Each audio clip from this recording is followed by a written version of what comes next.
Hello everyone, welcome back to our channel Balaji Education Services. NTA ने finally NEET UG 2026 का detail result data release कर दिया है। सिर्फ स्कोर एंड रैंक इंपॉर्टेंट नहीं होते, बल्कि ये ऑफिशियल स्टैटिस्टिक्स भी काउंसलिंग के लिए काफी इंपॉर्टेंट इंसाइट्स देते हैं। आज के इस वीडियो में हम एनटीए के ऑफिशियल डेटा का कंप्लीट एनालिसिस करेंगे। हम बात करेंगे कि इस साल कितने स्टूडेंट्स ने एग्जाम दिया, कितने क्वालिफाई हुए, कैटेगरी वाइज ब्रेकअप क्या है, स्टेट वाइज ट्रेंड क्या देखने को मिल रहा है एंड इसका काउंसलिंग पर क्या इम्पैक्ट पड़ सकता है। तो वीडियो का एंड तक जरूर देखिए। सबसे पहले बात करते हैं टोटल कैंडिडेट्स की। इस साल एक इंटरेस्टिंग ट्रेंड देखने को मिला है। रजिस्ट्रेशन नंबर से ज्यादा इंपॉर्टेंट होता है कि एक्चुअली कितने स्टूडेंट एग्जाम देने बैठे एंड ऑफिशियल डेटा के अकॉर्डिंग इस साल लगभग 20 लाख कैंडिडेट्स नीट यूजी 2026 में अपीयर हुए हैं।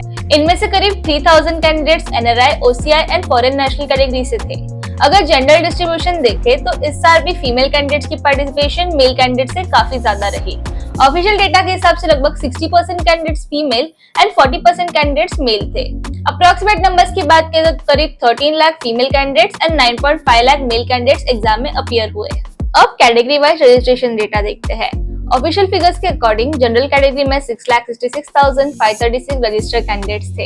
SC category 3,45,519, ST category 1,51,366, OBC category 9,52,249 and EWS category 1,56,573। यहाँ एक बात बहुत सारे स्टूडेंट कंफ्यूज करते हैं कि category rank and all India rank दोनों अलग चीजें हैं।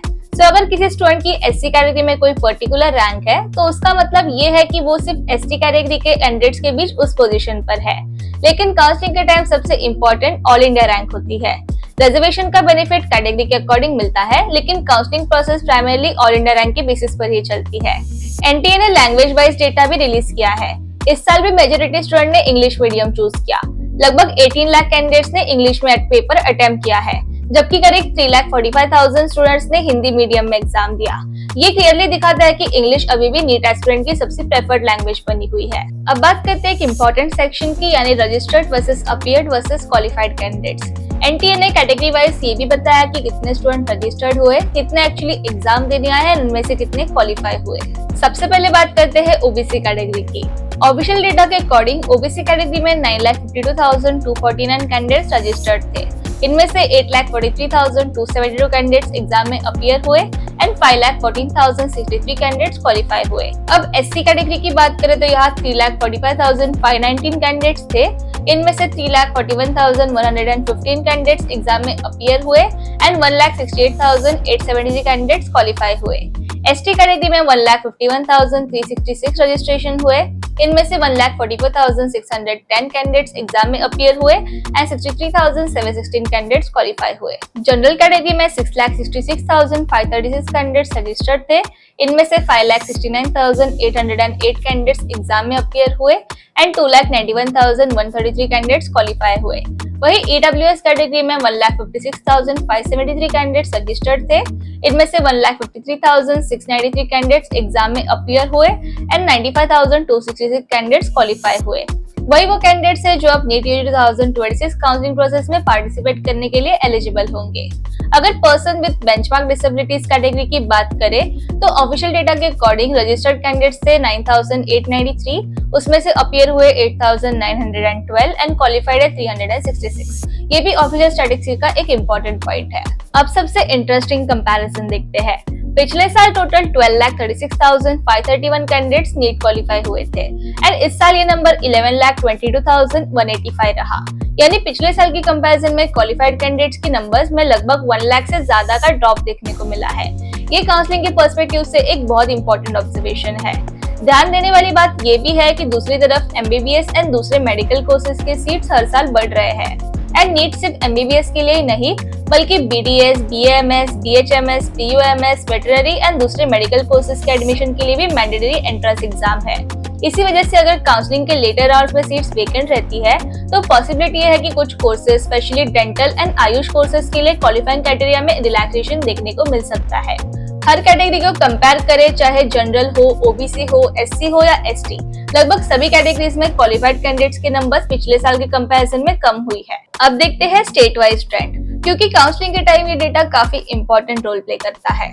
सबसे पहले बात करते हैं दिल्ली की। पिछले साल दिल्ली से 40,331 कैंडिडेट्स क्वालिफाई हुए थे। इस साल ये नंबर 35,132 रहा। सिर्फ क्वालिफाइड कैंडिडेट्स ही नहीं बल्कि रजिस्टर्ड एंड अपीयर्ड कैंडिडेट्स के नंबर्स में भी नोटिसेबल डिक्लाइन देखने को मिला है। यानी दिल्ली में ओवरऑल पार्टिसिपेशन एंड क्वालिफिकेशन दोनों में ड्रॉप हुआ है। अब बात करते हैं उत्तर प्रदेश की। यहाँ पिक्चर थोड़ी डिफरेंट है। पिछले साल भी लगभग 1.67 लाख कैंडिडेट्स क्वालिफाई हुए थे एंड इस साल भी क्वालिफाइड कैंडिडेट्स की नंबर ऑलमोस्ट उतनी ही बनी है। यानी उत्तर प्रदेश में क्वालिफाइड कैंडिडेट्स का नंबर स्टेबल रहा है। इसका मतलब ये हो सकता है कि यूपी के गवर्नमेंट मेडिकल कॉलेजेस के लिए कंपटीशन में कोई मेजर रिडक्शन देखने को ना मिले। राजस्थान भी नीट के सबसे कॉम्पिटिटिव स्टेट्स में से एक माना जाता है। यहाँ भी क्वालिफाइड कैंडिडेट्स के नंबर कम नहीं हुई। पिछले साल 1,31,865 कैंडिडेट्स क्वालिफाई हुए थे, जबकि इस साल ये नंबर बढ़कर 1,33,140 हो गया है। यानी राजस्थान में कंपटीशन ऑलमोस्ट सेम रहने वाला है या कुछ केसेस में और भी स्ट्रॉन्ग हो सकता है। अब बात करते हैं उन स्टेट की जहां काउंसलिंग के पॉइंट ऑफ व्यू से सबसे इंटरेस्टिंग ट्रेंड देखने को मिले हैं। सबसे पहले बिहार की बात करते हैं। ऑफिशियल डेटा के हिसाब से बिहार में इस साल क्वालिफाइड कैंडिडेट्स की संख्या में नोटिसेबल ड्रॉप देखने को मिला है। पिछले साल बिहार से 80,954 कैंडिडेट्स क्वालिफाई हुए थे। इस साल ये नंबर घटकर 68,968 रह गया है। सिर्फ क्वालिफाइड कैंडिडेट्स ही नहीं बल्कि registered candidates, appeared candidates and qualified candidates तीनों कैटेगरीज में डिक्लाइन देखने को मिला है। ये ट्रेंड बिहार काउंसलिंग के लिए काफी इंपॉर्टेंट माना जा सकता है। अब बात करते हैं कर्नाटका की, जो private medical colleges and MBBS admission के लिए हमेशा एक मेजर स्टेट माना जाता है। इस साल कर्नाटका के डेटा में भी काफी बड़ा चेंज देखने को मिला है। 2025 में कर्नाटका से 83,582 कैंडिडेट्स क्वालिफाई हुए थे, लेकिन 2026 में ये नंबर घटकर 65,901 रह गया है। यानी क्वालिफाइड कैंडिडेट्स में काफी सिग्निफिकेंट डिक्लाइन देखने को मिला है। सबसे इंटरेस्टिंग बात ये है कि रजिस्टर्ड कैंडिडेट्स के नंबर लगभग पिछले साल के बराबर थे, लेकिन एग्जाम देने वाले स्टूडेंट्स के नंबर्स में बड़ा ड्रॉप देखने को मिला। पिछले साल कर्नाटका से 1,42,369 कैंडिडेट्स एग्जाम में अपीयर हुए थे। इस साल सिर्फ 1,17,564 कैंडिडेट्स ही एग्जाम देने आए।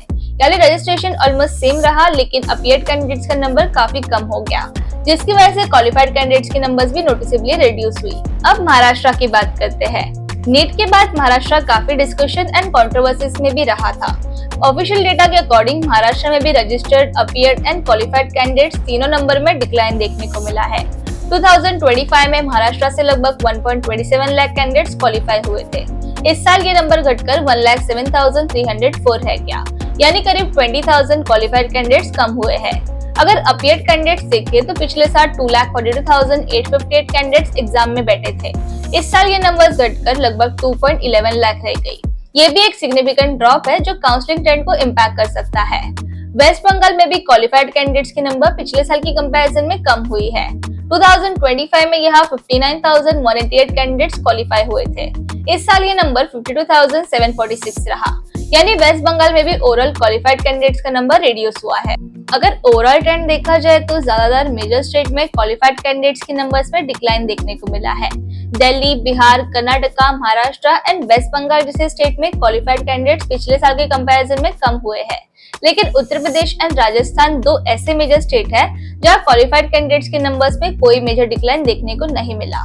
राजस्थान में तो क्वालिफाइड कैंडिडेट्स की नंबर थोड़ी बढ़ भी गई है।